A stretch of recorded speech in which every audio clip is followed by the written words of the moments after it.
voy dibujándola como si saliera de mi mano. Ejemplo. Yacíamos en un lecho de amor. Hola, hola, hola a todos. Gracias por estar ahí del otro lado, otro martes en este nuevo Desbocados número 30. Un día nublado, no sabemos si tenemos frío, si tenemos calor, la humedad no se está matando. Pero bueno, acá estamos en este espacio que dedicamos a la escritura literaria, a escritores, a poetas, contra todo mandato, digamos, en el que los programas de radio dedicados a poesía van un domingo 8 de la noche, un viernes 10 de la noche, un sábado, no sé, 3 de la mañana.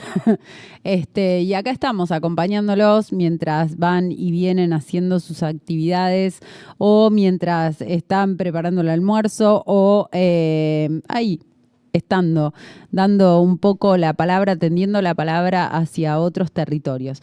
Hoy tenemos una invitada muy especial que se llama Ana Claudia Díaz. Ella es de Santa Teresita, Buenos Aires, nació en 1983, publicó los libros de poesía Limbo en Pájaros-Lo Editora, La One Hit Wonder cartonera, Conspiración de perlas que transmigran por Sindo y Gafuri, una cartografía de la insolación por Club Gem, El hemisferio del lado en que quedamos por Baltasara y Sin Cépalo por Huerga y Fierro de hemisferio derecho. Acá lo tengo, les agradezco a los chicos de HD y a Ana Claudia por hacérmelo llegar. Y además publicó las plaquetas Vuelto Vudú en Pájaros-Lo, La ecología de las poblaciones por Pájaros-Lo, Al antojo de las anécdotas por Color pastel y Tapera por Hámster. Con el apoyo de la beca de creación, allá cuando sucedía, del Fondo Nacional de las Artes, compiló la antología Yacer en el Tuyú, que salió editada por el Surí Porfiado, declarada de interés legislativo por el municipio de La Costa, y realizó el proyecto Un puñado de arena junto a Micaela Pasco. Coordina talleres de poesía. Bueno, hola Ana Claudia, Ana Clau, ¿cómo estás? Hola, ¿cómo estás? Muchas gracias por la invitación. No, por favor. Ana Claudia, Ani Clau también me dice. Claro, viste que los nombres compuestos son... hay gente que los odia, hay gente que arma otra cosa con eso. No, a mí me parece divertido, me van acomodando de distintas formas. Obvio. Bueno, siempre la pregunta que les hacemos la primer pregunta que les hacemos a nuestros invitados es ¿cómo arrancó todo esto? ¿Cuándo arrancó? ¿Cómo se te ocurrió en este mundo escribir? ¿O por dónde empezaste? ¿Cuándo empezaste? Uy, qué difícil. No sé si uno es tan consciente de eso, ¿no? Pero creo que leo desde que soy muy chiquita. Y escribir también, pero no sé si lo llamaría escribir, digamos. Después, cuando tenía 18 años, me fui a vivir a Mar del Plata a estudiar letras y ahí hice un taller de poesía con Ana Porrúa, que fue mi primer taller. Me gustó un montón, pero no prosperó tanto más que en la intimidad, digamos, mi escritura, ¿no? Y después ya en el 2009 me fui a vivir a Capital y ahí empecé un taller con Ron Freschi. Y bueno, me lo fui tomando más en serio, cada vez me gustaba más, había empezado como varios talleres a la vez y cosas, y fui dejando todo lo otro y me fui quedando solo con la escritura, con la poesía. Y ahí empecé de alguna forma, también a leer en público, a empezar a publicar y demás. O sea que empezaste el juego de leer y escribir, empezó desde muy chiquita. ¿Había un contexto que te incentivaba para eso o fue un interés personal? Viste, a veces hay escritores que me dicen, bueno, no, mis padres escribían o había una biblioteca inmensa o no había nada. ¿Cómo fue eso? Mi papá nos leía a la noche, todo el tiempo, nos leía cuentos, nos leía novelas. Yo tengo una hermana, y bueno, que esperábamos a la noche para ver cómo continuaba lo que él nos iba leyendo, ¿no? Al estilo de Las Mil y Una Noches. No demasiado extensa, pero siempre hubo biblioteca en casa, y en algún momento me quedé sin libros para leer, ¿viste? Cuando lees ya todo lo que hay, y bueno, y salís a la búsqueda. Pero sí, digamos que está fomentado desde casa. ¿Y ahí Por lo menos a las bibliotecas, fuiste a las bibliotecas o fuiste pidiendo iba a prestado? la biblioteca del colegio, y también ahorraba para comprarme libros, lo que pasa es que me los leía muy rápido, era como, ahorrabas un montón, tenías un libro y se terminaba en una tarde, y bueno, había que esperar. Claro. Era otro momento también, ¿no? El acceso a los libros y demás. Claro, estamos hablando cerca de los 90, eran caros, ¿no? Claro. Además eran difíciles de conseguir, como que los libros se conseguían en Buenos Aires y después en las ciudades más pequeñas era más difícil. Claro, en las vacaciones de invierno, que quizás viajaba a algún lado, ahí conseguía los libros. Esto te fue llevando, decías hoy, a estudiar letras. ¿No? ¿Cómo fue esa decisión? Porque digo, de repente vos jugabas un poco a leer, a escribir y de repente como el llamado a letras. ¿Cómo fue eso? Contanos un poquito. Es distinto a lo que me imaginé cuando empecé la carrera, que uno se imagina, bueno, ahora están las carreras que me parece que están buenísimas, las de escritura, ¿no? O la diplomatura y demás. En ese momento yo como que lo asocié, bueno, me gusta leer, voy a estudiar letras, pero bueno, es un contexto mucho más formal, mucho más analítico, quizás menos lúdico. No sé si no es hasta contraproducente de alguna forma a la hora de escribir, ¿no? Pero igual está bueno, es muy interesante. Uno aprende. Uno cuando estudia la carrera de letras, por lo menos mi experiencia fue, bueno, si vienen a escribir literatura, vayan a otra, ¿viste? Como váyanse de acá. Me lo dijeron en el curso de ingreso, y yo dije, ay, pero ya estoy acá. Claro, y el 90% medio que arrancábamos así, ¿no? No estaba la opción de la UNA, no estaban las demás opciones. Y vos decías recién, es contraproducente. Vos estudiaste letras en Mar del Plata. ¿Había algo que tuviera que ver con la escritura ficcional en la carrera o era solo lectura y escritura académica? Había una materia que era taller de oralidad y escritura, que estaba buenísima, y ahí sí escribíamos un poco. Eso fue. Después, bueno, estaba el taller que lo coordinaba Ana, que era profe de la universidad, y que rápidamente igual entré a ese taller, ¿no? Creo que fue el primer año que hice la carrera, y que bueno, era un espacio que estaba buenísimo. Todo nuevo para mí, porque yo venía de Santa Teresita, digamos, no sé si existían, seguramente existían esos espacios, pero yo no los conocía, entonces estaba buenísimo, descubría todo a la vez. Claro, porque en general a la mayoría que estudiamos letras nos sucede que, bueno, en definitiva un poco la especificidad es la lectura y la escritura, pero lo que nos sucede a la mayoría es que no tuvimos un ejercicio o un acercamiento fuerte a la escritura literaria y después resulta que en el devenir del ejercicio profesional terminamos dando clases y diciéndole a los pibes, bueno, escribí un cuento, escribí un poema y resulta que nosotros no tenemos demasiado de eso, ¿no? Si lo tenemos es más por afuera. Sí, por eso también me parece que está buenísimo los talleres, ¿no? Que te ofrecen una libertad y algo mucho más experimental o lúdico, donde uno puede empezar a permitirse jugar también con las palabras. Vos, un poco de miedo. Vos das talleres. ¿Hace cuánto? ¿Qué fuiste aprendiendo a medida que ibas dando talleres? Viste que, bueno, uno prepara el taller, pero el taller te vuelve con otra cosa, ¿no? Sí, doy talleres desde el 2014, empecé muy de a poquito y ahora es mi fuente de trabajo. Y en realidad aprendo todo el tiempo. Ayer les decía, tengo un grupo de chicas muy joviales y jóvenes y que todo el tiempo me están enseñando incluso del lenguaje de hoy, ¿no? Pero bueno, también fui construyendo el espacio. El primer taller que di, lo di con un poeta que era Santiago Quintabona, que es un amigo mío. Y empezamos un poco como un plan de los dos, un juego, y bueno, y después me quedé dando talleres. Y también tengo a veces la propia mirada en retrospectiva a los primeros talleres que daba y digo, ay, bueno, cuánta experiencia fui acumulando, ¿no? Total. Creo que lo más importante, lo que aprendí, que trato como de tenerlo siempre presente, es que el otro siempre es distinto y que en realidad se trata de acompañar esa producción más allá de marcar o no, del gusto propio o no, ¿no? Como y qué difícil es, ¿no? Porque en general quienes damos talleres a veces recibimos a personas que vienen de otros talleres y que vienen como muy empaquetados, ¿no? Como aprisionados de técnicas y formas, como si fuera una maquinaria. También distintas. Y poder darle el punto de vista sin truncar la escritura del otro es re difícil. Hay que bancársela, ¿no? Al otro con lo que el otro escribe, el modo de percibir el mundo, de escribir. ¿Cómo te vuelve eso a tu propia escritura? Porque supongo que tu escritura era una antes de empezar a dar talleres y fue otra después de estos casi 10 años de dar talleres. ¿Se filtró en tu propia escritura algo de lo que sucedía en ese marco?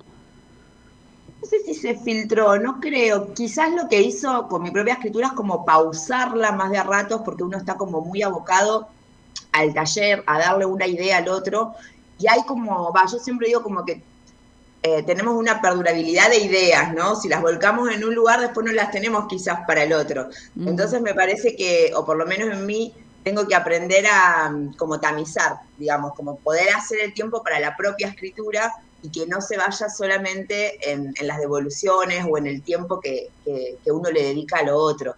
Después sí, a veces pasa que te quedan ecos o que una idea que quizás das te ayuda a mejorar lo propio, ¿no? Como decir, bueno, pero también yo podría recortar acá y editar de esta forma, ¿no? Y en los hallazgos, ¿no? Porque a veces uno, para dar talleres, también va rastreando. Hoy por suerte existe internet, ¿no? Pero vas rastreando qué dar a leer, porque bueno, depende de cada tallerista, de cada estética, de las búsquedas, ¿no? Y en esos hallazgos también se produce un efecto en la propia escritura, ¿no? Sí, y aprendés y conoces un montón. Yo hay autores que todavía sigo conociendo. Tengo grupos de talleres que vienen hace 7 años, que están buenísimos. O sea, se arma como un espacio de pertenencia, pero claro, digamos, ya hemos leído muchísimas cosas. Entonces es un desafío constante que tenga calidad lo que les propongo, que les guste, y ahí empiezo como a bucear en internet o en libros, bueno, en las editoriales y demás, y encontrás cosas maravillosas, pero es parte de, sí, todo se va como amalgamando de alguna forma. El otro día leía un artículo que escribió Florencia Anglieta acerca de la educación y ella usa el concepto de que educar es crear comunidad.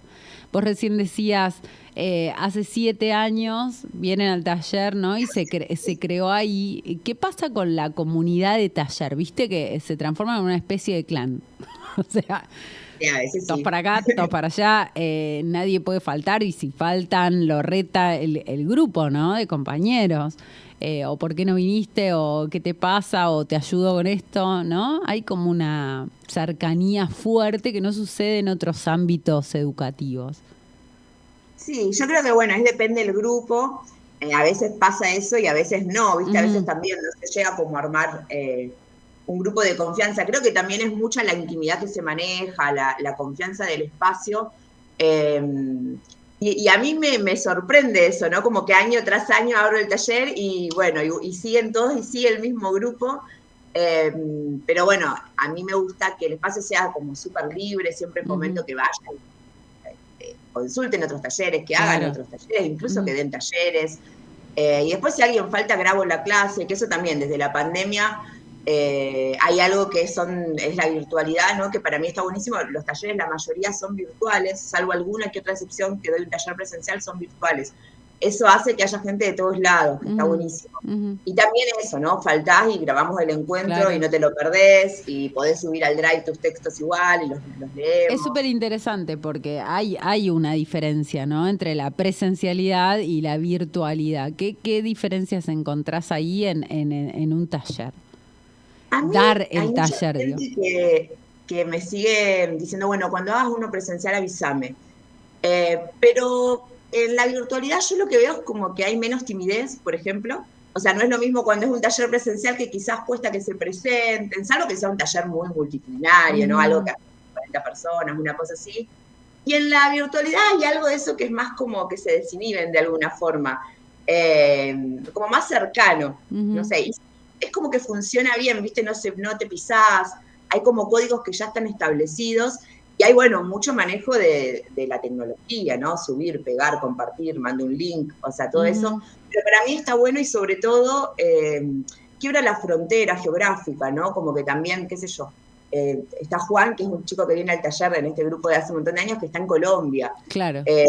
Y es como si estuviese acá, o sea, bueno, con los que están quizás más lejos a veces hacemos encuentros, de decir, bueno, voy a estar en Buenos Aires, vos también, bueno, claro, nos juntamos a cenar y nos conocemos personalmente después de años, sí, y te parece que lo conocés de siempre, ¿viste? Y no, como que, pero hay algo de eso que me parece interesante. Está bueno en el uso de las herramientas, ¿no? Por ejemplo, en un Google Documentos compartido y que uno pueda ir leyendo a la vez mientras otro va modificando, ¿no? Y dejando comentarios. Dejar comentarios en el chat, en el mismo documento. Eso está buenísimo, poder pasar un video que todos lo vean o algo que por ahí viene a cuento, un texto que de repente no estaba planeado, pero te lo acordaste y vas, lo buscas, lo mostrás. Claro. Hay algo de la dinámica, ¿no? Empezaste a publicaste ya muchos libros, ¿no? ¿Cómo fue la historieta? Porque digo, una cosa es, siempre lo hablamos acá, escribir en la intimidad, van saliendo textos, pequeños poemas, no sé qué, y después otra cosa es armar un poemario y otra cosa distinta también después publicarlo. Sí. ¿Cómo viviste ese proceso, el primero, que supongo que es como el más impactante? Mira, lo primero que publiqué fue un fanzine plegable, que se llama Vuelto Vudú, pero bueno, ya no quedan ejemplares. Y es parte del taller que hacía con Rom. Ella, antes de que yo ingresara al taller, tenía un taller de publicación, que yo me lo perdí, pero que todo el mundo siempre habla de ese taller, ¿no? Como que había un taller donde se pensaba cómo publicar, cómo autopublicarse. Entonces, una de las cosas primeras que hice fue hacerme un blog, en donde subía mis poemas, subía si iba a un evento y demás. En ese momento estaba como, bueno, era como lo que había el blog. ¿De qué año estamos hablando? En 2009. Claro. 2009. Claro, full los blogs. Había convocatorias, de hecho, como ahora hay convocatorias editoriales, en ese momento había convocatorias de blog, incluso había blog que para participar, como el que coordinaba Ale Méndez, tenías que ser nombrado por otra persona, y entonces ahí sí, te subían los poemas y demás. Y el fanzine era algo que también estaba como muy en vilo en ese momento. Había muchos proyectos de arte plegable, ¿no? Estaba Color Pastel, poesía manuscrita y demás, en donde era algo accesible, digamos, era una hojita que vos tratabas de que entraran la mayor cantidad de poemas posibles, pero era algo fácil de imprimir y económico. Y siempre pensando un criterio, ¿no? No es que ponías un salpicón de poemas, sino que elegías una serie, pero era como un paso previo a un libro, digamos, no es lo mismo 5 poemas que 30. Quizás. Me interesa el concepto que usaste recién, que es cierto criterio, ¿no? Porque hace unas semanas atrás hablaba con una amiga poeta y ella me decía, bueno, no es una antología, ¿no? Sí. Esto de lo que estábamos hablando es una selección. Porque haciendo hincapié en que a veces en las antologías no hay criterio. ¿A qué te referís con criterio, con cierto criterio? Sí, ¿no? Como una mirada que dice, bueno, estos 5 textos dialogan entre sí por estética, por el tema, por la forma, ir pensando algo que quizás hace ruido o descontextualiza o corta el clima, bueno, sacarlo, dejarlo para otra cosa y pensar como lo que sí y unirlo quizás bajo un título, pero sí ir pensando como un hilo conductor, ¿no? O ciertos parámetros estéticos, digamos, de la poesía. Bueno, y el fanzine estaba buenísimo porque circulaba, lo podías vender, yo en mi caso no, pero bueno, lo podías regalar y manejabas vos la cantidad que hacías también, ¿no? Depende de la disponibilidad. Y después lo que hice después de eso fue un libro también, una autoedición, que también sale, Pájaros Lo, era el sello que Rom usaba en el taller, digamos, hay vas a encontrarlo como en distintas personas, que era, bueno, la primera publicación tenías un aval, que tenías ese sello, pero lo hacías vos, Entonces elegías la tapa, la forma. Mi primer libro es horizontal y se abre para arriba. Ujú. Y tenía un montón de cosas, de caprichos que le quise ir como, venía en una bolsita, la bolsita venía con como un póster que se abría. Y bueno, era re interesante. En ese momento circulaba mucho también la poesía de esa forma, ¿no? La Que para mí autopublicación que es compleja, ¿no? Tiene varias complejidades. Una es la económica y otra es la distribución, ¿no? sí, que quizás hoy es un contexto más complejo para hacerlo distribuir. Ujú. En ese momento había muchos más eventos o la gente circulaba más, entonces vos escuchabas a alguien que te gustaba y le podías regalar tu fanzine o tu libro, o te quedabas charlando y conocías gente.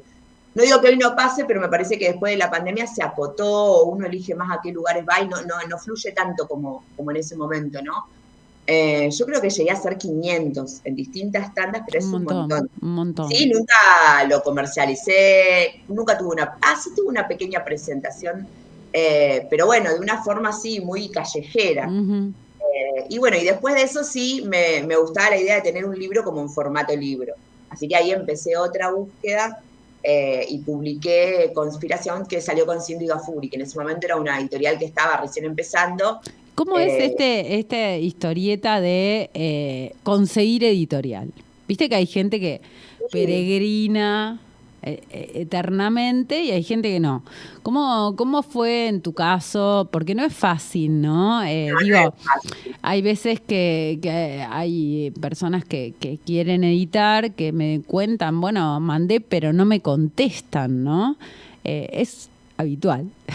Es habitual, de hecho, bueno, yo que acompaño los proyectos de obra y demás, es muy complicado, o sea, muy difícil y hay algo de la frustración también que se juega cuando no responden o cuando la respuesta es no, y hay que seguir buscando, sobre todo hoy, ¿no? Que hay un contexto económico muy complejo. Y que es carísimo, hagamos este miramiento hacia las editoriales independientes, es muy caro editar, está muy caro el papel, ¿no?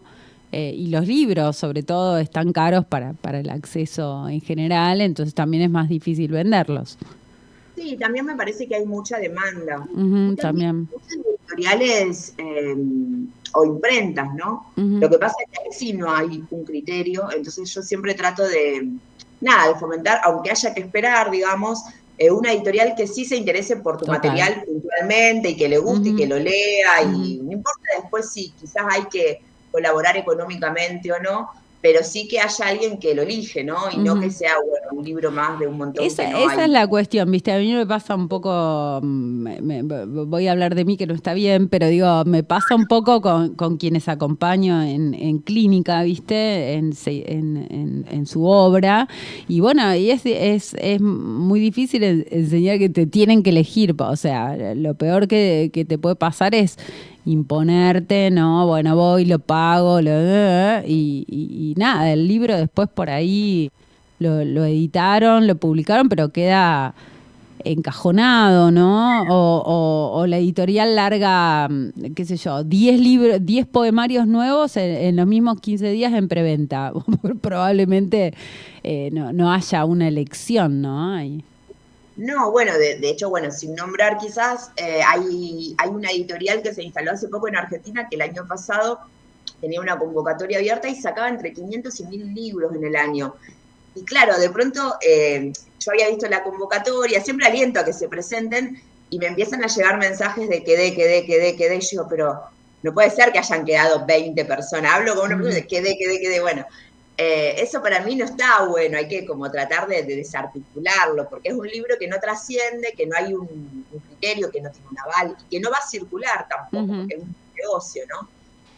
Y el lugar de las editoriales independientes hoy en día es muy difícil, pero bueno, está buenísimo que resistan. Hay gente que labura re bien en sus editoriales y hay gente que lo ve más como un kiosco, ¿no? Claro, sí. Sí. Nos contabas que, fuiste ahí a la primera editorial. Sí, tuve suerte, ellos me contestaron que sí, en ese momento yo pagué mi edición, que fue el único libro que pagué, pero después me quedé trabajando en esa editorial, me quedé trabajando unos 4 años más o menos, y estuvo bueno porque aprendí un montón. bueno, conocí un montón de cosas. Una experiencia fabulosa trabajar en una editorial, muy Y recomendable a la eso, gente bueno, que se por eso yo dedica. digo, bueno, yo no es que estoy en contra de pagar una edición, pero sí No. si hay un ida y vuelta, ¿no? Claro. Si el otro tiene algo para devolverte, te opina, hace el trabajo del editor, que también para mí es necesario, ¿no? Más allá de los talleres, también la mirada del editor. Total. Que diga, bueno, quizás esto no, quizás de esta forma. Este orden, ¿no? Por supuesto. Y después ya el segundo libro fue en Club Gem y ahí ya me convocaron ellos. En ese momento estaba Celeste Diegues coordinando la parte de poesía y es un libro doble que sale, bueno, toda esa colección era doble, sale mi libro y del otro lado tiene el de Mario Arteca. Bueno, tremendo salir publicado con Mario Arteca. Sí. Y después el tercero fue en Baltasar Editora, que es una editorial que tiene convocatorias abiertas todos los años. De hecho, ahora tiene la convocatoria abierta. Sí, quedé en esa convocatoria. Y bueno, y así, después, bueno, y el último, que es este que vos también tenés, primero salió en España por Huerga y Fierro, y ahora a fines del año pasado salió acá en Argentina por HD. Y ellos también, eso fue algo muy loco, pero me escribieron una noche en pandemia que habían leído, en ese momento estaba la biblioteca virtual, que era un grupo en Facebook donde cargabas PDFs para liberarlos. Y yo había subido, creo que había subido el de Club Gem, les había pedido permiso, entonces como una madrugada me llega el mail de un editor español que me dice, te estuve leyendo a la noche en este lugar, te queremos publicar, y bueno, eso también, viste, pasa, que yo lo cuento porque digo, sí, también uno puede buscar durante un montón de tiempo, y también yo aliento mucho esta cosa de las redes, de circular, porque nunca sabes quién te lee y cómo, y a veces te puedes sorprender, así que bueno, en este caso fue buenísimo. Lo publicaron allá, pero bueno, como no tenía, en principio se iba a distribuir acá, después no llegamos a hacer eso. Diego Rosaque de HD me ofreció, fue la idea de él, publicar una edición argentina. Así salió. Bien, se lo agradecemos.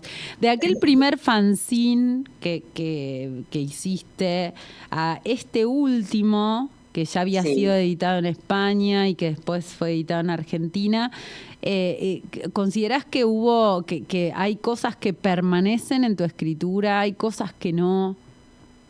Qué difícil. Qué difícil. Ya no soy la primera. Creo que tengo más conciencia, digamos, a la hora de corregir, ¿no? De editar el propio texto. Yo soy muy de corregir igual, pero bueno, quizás puedo tomar más distancia y no me encapricho tanto con, bueno, esto me encanta y lo quiero dejar igual, sino saber que, bueno, es contraproducente para el texto y poder limpiarlo. Y también quizás me fui volviendo menos recargada, o sea, siempre mi escritura es como recargada, pero bueno, como que he podido limpiar un poco más. Está bastante pero hay limpito. Que permanece igual, ¿no? Hay algo de la falla, ¿no? Ya lo dice Alan Pauls, hay algo de la falla que debe permanecer, ¿no? Porque hay un lugar de hipercorrección, ¿no? Volvemos una y mil veces al poemario para ver si el orden de los poemas es así, si hay una palabra que resuena demasiadas veces, si es necesario que aparezca tantas veces o no. O ya es como una obsesión porque cada uno de nosotros tiene como una especie de enciclopedia, pero digo, hay un punto donde hay que dejar que falle, ¿no? No sí, excesivamente. Sí, como que hay que también saber soltarlo en un momento, o sea, suena como trillado, pero digamos, bueno, corregir, tener conciencia. Yo igual siempre me gusta dárselo a leer a mis amigas, ¿no? Como, bueno, ver qué les parece. Y después sí, lo que pasa que, claro, quizás pasan 2, 3 años y lo volvés a leer y decís, le hubiese sacado esto o tal cosa, ¿no? Claro. Pero bueno, siempre va a ser así. Hay primeros lectores. ¿Cómo se eligen esos primeros lectores, no? Esas amigas, ¿por qué las elegís? Porque digo, no es a todos los que capaz vos admirás o lees. No, estoy acotado. ¿Cuáles son las características que tienen estos primeros lectores? Digo, porque es interesante, sobre todo para la gente que recién está empezando en este proceso. ¿Cómo elegís a esos primeros lectores?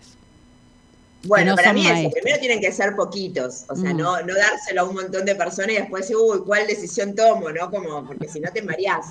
Y después creo que tienen que ser personas en las que uno confíe y que opinen de buena voluntad, sin lastimar sobre todo, ¿no? Como pudiendo dar una opinión justa sobre el texto, porque no necesariamente les tiene que gustar, pero con respeto, con cuidado, una sugerencia. Y que en un punto en un punto te lean, ¿no? Te lean como leerían a otro desconocido y que digan, che, qué bueno. Sí, que sepan el contexto, que sepan lo que uno ha escrito antes, ¿no? Como que no sea algo que cae de la nada o sea, que tengan en cuenta también el camino que uno va haciendo con la escritura para poder decir, che, nada que ver, o sí, o esto está bueno.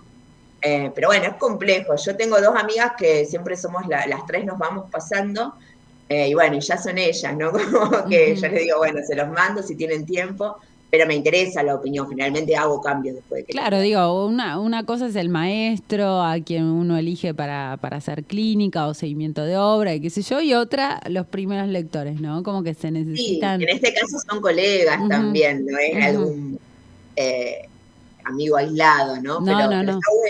Sí. Ana, y decías, aprendí, corregí, me despegué de algunas cosas. ¿Hay obsesiones que permanecen?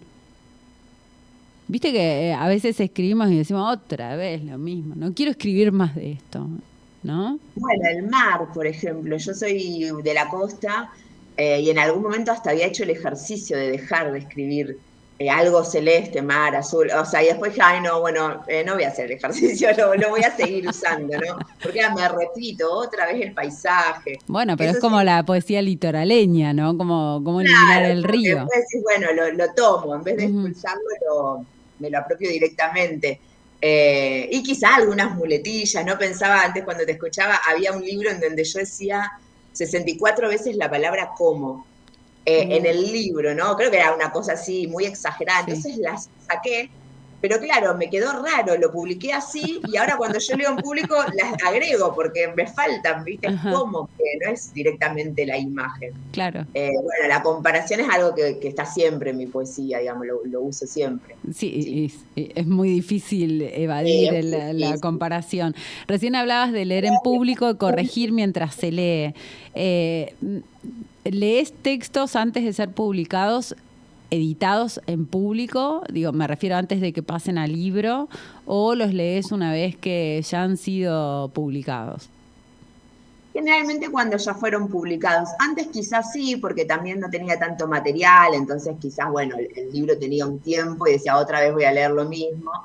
Pero me da mucho pudor, ¿viste? No estoy tan segura a veces, entonces prefiero ir con lo que ya está publicado y lo otro dejar ¿Te pasa mientras lees en público decir, no, esto lo voy a cambiar? Uy, lo cambié. O lo cambié sin querer y che, qué bueno que quedó.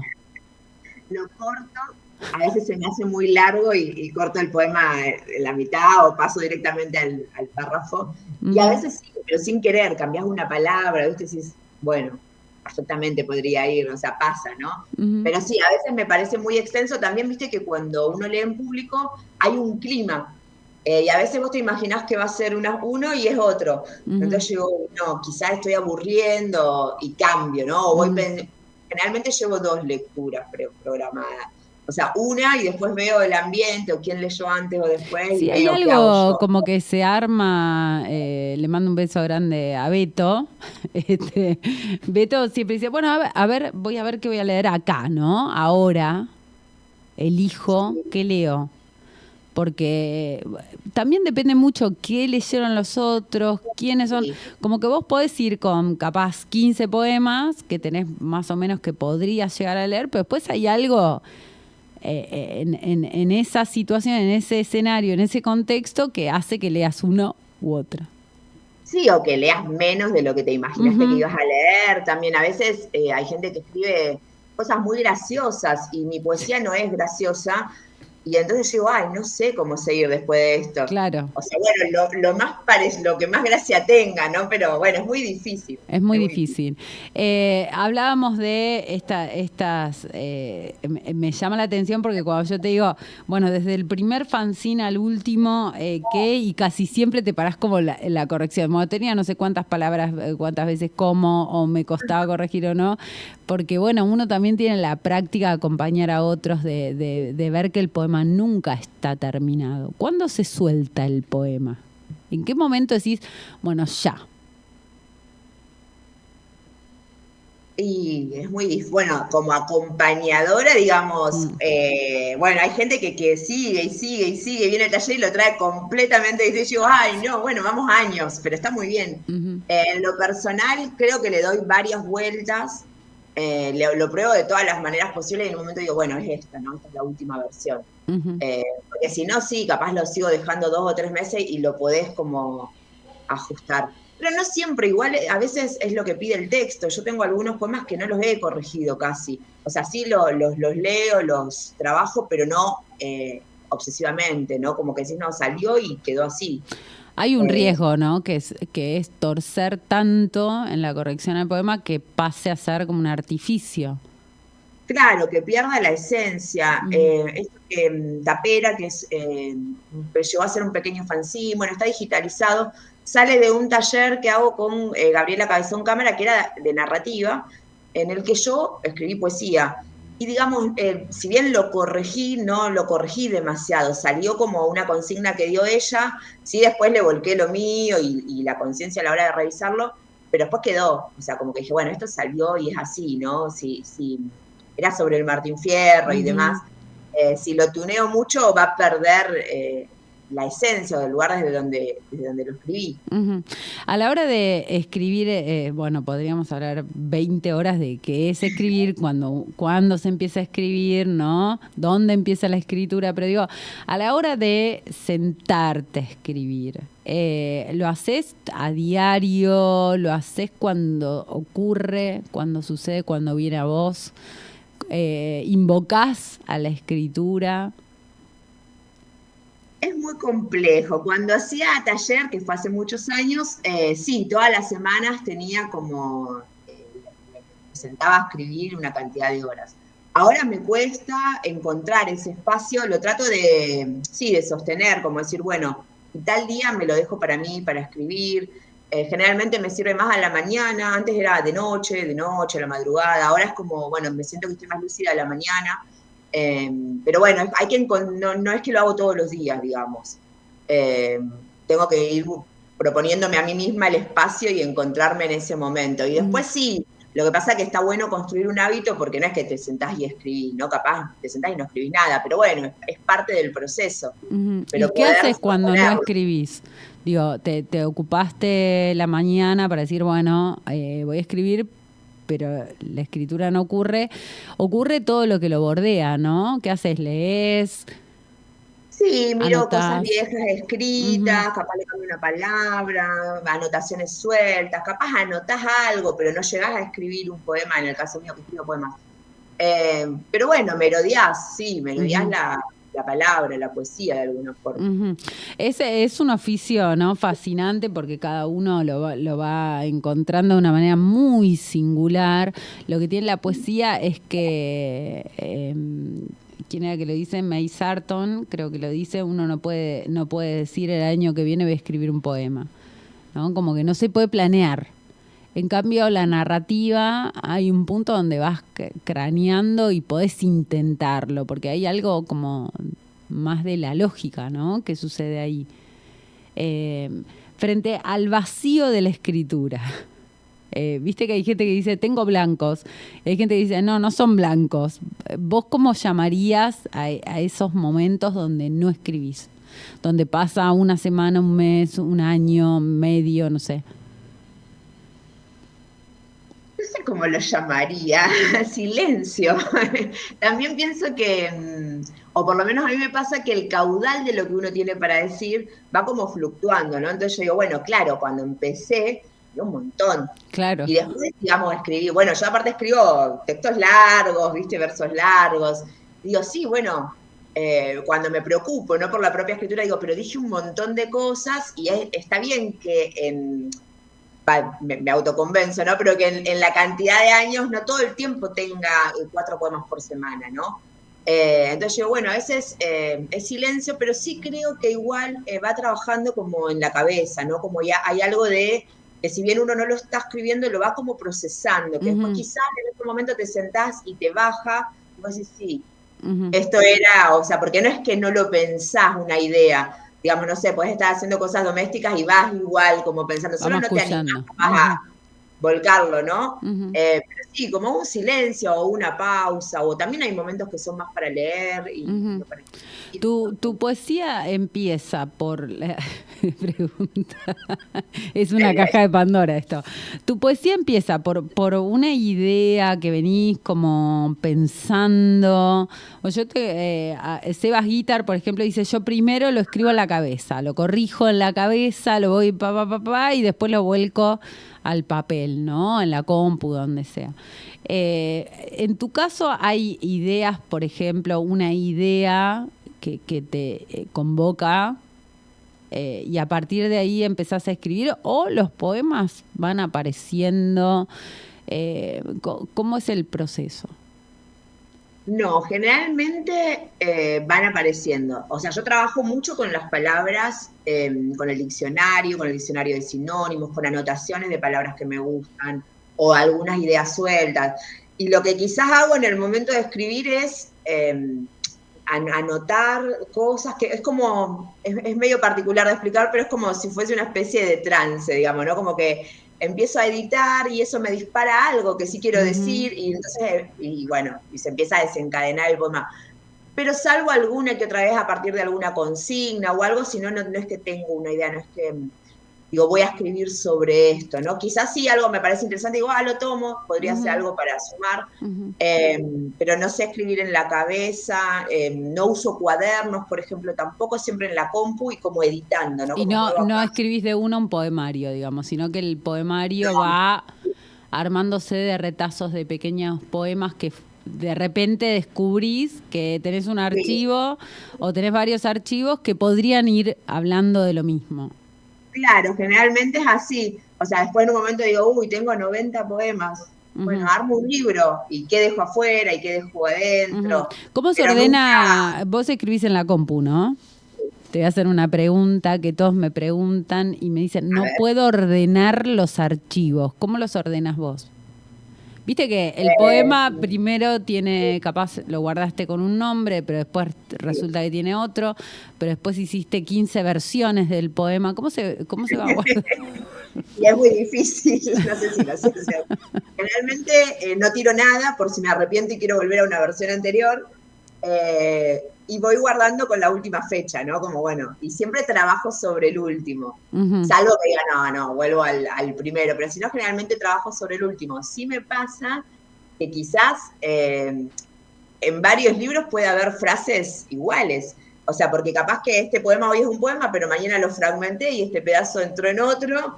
Y bueno, después llegó acá, ya había dicho esto exactamente igual, y me gusta mucho, ¿no? La reescritura en lo propio, o sea, que haya ecos, resonancia. Pero supongo que lo que me sirve es eso, ponerle la última fecha y en algún momento imprimir. Bueno, creo que Nati Leiderman, ¿no? Decía la otra vez acá, que ella el revoleo en el piso, que creo que lo hicimos todos ya. Eso, ya eso es en lo último, ¿no? Como no a la hora de corregir un poema, pero sí a la hora de armar un libro, o sea, decir, bueno, que sí, que no, este orden, y después cambiarlo todo, y ahora el final es el principio. Pero sí, le pongo trato de quedarme con la última versión que hice. A la hora de armar un poemario, vos decías, bueno, me doy cuenta, descubro que tal poema dialoga con tal otro, que, supongo que haces el revoleo en el piso porque lo acabas de traer a cuenta. ¿Hay algo que vos hagas, que digas, che, esto está bueno que lo hagan a la hora de armar un poemario? Leerlo en voz alta, si se puede todo, o sea, es un montón. Es un bajón también, ¿no? Se cansa, como que decís, pero ahí te vas dando cuenta si funciona uno atrás del otro, el clima que va generando. Para mí también es importante con qué poema empieza un libro, con qué poema termina, ¿no? ¿Cuál es ese...? Es como apertura y cierre de un poema, ¿no? Claro, que se va a quedar quien lo lea. Entonces a mí me sirve leerlo en voz alta. Incluso yo siempre recomiendo que se graben, o sea, y después escuchen cuando cocinan, cuando y ahí decimos, nada que ver, o acá descarrileo. ¿Cuántas veces sos capaz? No tanto, de no leer tanto. un poemario propio.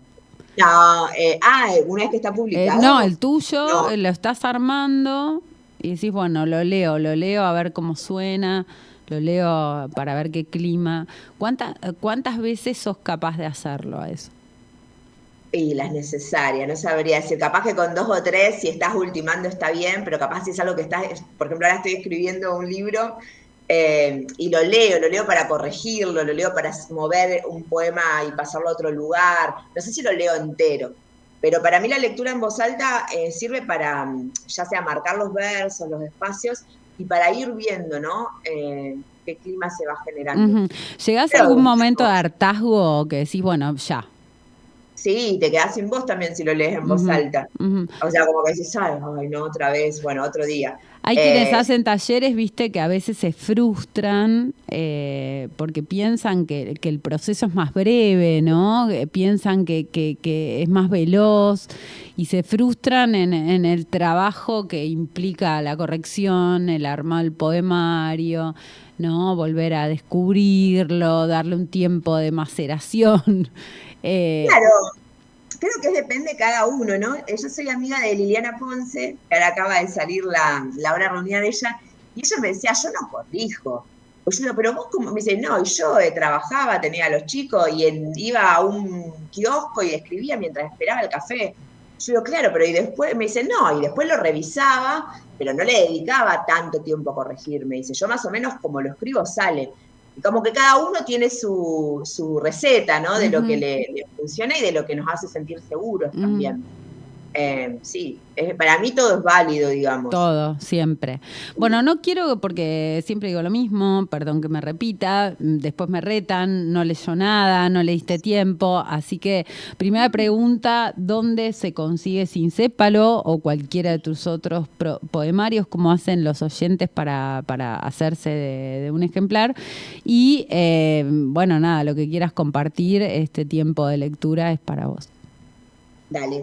Bueno, Sincépalo se consigue en la página de la editorial, que es hdediciones.com, y ahí mismo van a aparecer un montón de librerías, tiene una distribución que está buenísima, que es súper federal, así que bueno, están en Capital, en distintas provincias, y lo pueden conseguir por ahí, ya sea desde la página o buscando las librerías, también en la feria de editores que va a estar ahora en agosto. Y creo que es el único libro que se consigue, porque los otros me parece que ya se fueron como acabando. Y bueno, leo. Dale, por favor. Bien. Desplazarse siguiendo una ruta, el trayecto de un rayo entre los acantilados, trasladarse en la identidad de la distancia, por ejemplo, un micro, hundiéndose en la noche, meciendo entre la velocidad y el viento, el peso que llevamos de un lugar a otro, tratando de perderlo en el camino que se hace. El tiempo muerto y vacío de un naufragio, el tiempo inmóvil en el interior, el falso tiempo real adentro del paisaje. Declive en degradé, montaña, selva. Ahora estamos a 4000 metros sobre el nivel del mar. Nos arropamos en nuestros sacones tibios de lana, inclinamos los asientos y dejamos que el espacio se desestabilice, mirando el costado oscuro que a estas horas apenas se deja divisar. La idea de los pueblos al costado de la ruta, panales de luz donde uno pasa por algunos minutos y sin embargo puede decir que estuvo ahí. Todas esas casas construyendo un horizonte instantáneo que se desarma en lo que vendrá. Aquellos lugares que solo existen en sus nombres, como la idea vaga de algo, como reconocerse ahí, en fragmentos minuciosos del tiempo, como la nieve suspendida floreciendo en un árbol de algodón, o como cuando se van los veraneantes. Así nosotros entrando y saliendo del vecindario, intuyendo cómo se ve su cielo en una noche de invierno, creyendo firmemente que alguna vez volveremos, pero sabiendo que solo se regresa a aquellos lugares donde hay alguien que te espera con la casa cálida, la mesa puesta y la mesura suficiente para escuchar las anécdotas del viaje, que para ese entonces ya se convirtió en pasado, dejando atrás las huellas en esa tierra seca y el momento en que nos detuvimos a pensarlo. Poemón. ¿Leo uno más? Por favor. Ahora pensamos que somos como valles, cada uno con su propia quebrada, donde dejarse caer de a temporadas, o épocas donde derretir la luz, con sus cimas altas casi inalcanzables, desde dónde mirar también, los costados guarnecidos y secos, tallados por el tiempo en sí, arcos gigantes en el alrededor, la montaña como un mar vertical embravecido, como un espejo, la edad que se dibuja en semicírculos dorados, en aros de mar los años erosionan, la textura de la piel de la tierra, las paredes del mundo que nos envuelven hoy acá en tejidos similares.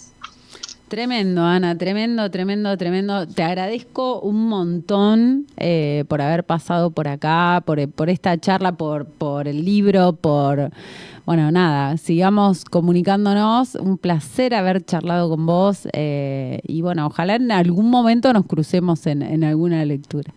Ojalá que sí. Bueno, no, muchas gracias por la charla, que estuvo buenísima, y por el espacio. Gracias. Bueno, así pasó Ana Claudia Díaz en este Desbocados número 30 y nosotros nos volvemos a encontrar el próximo martes a las 11 de la mañana. Chau.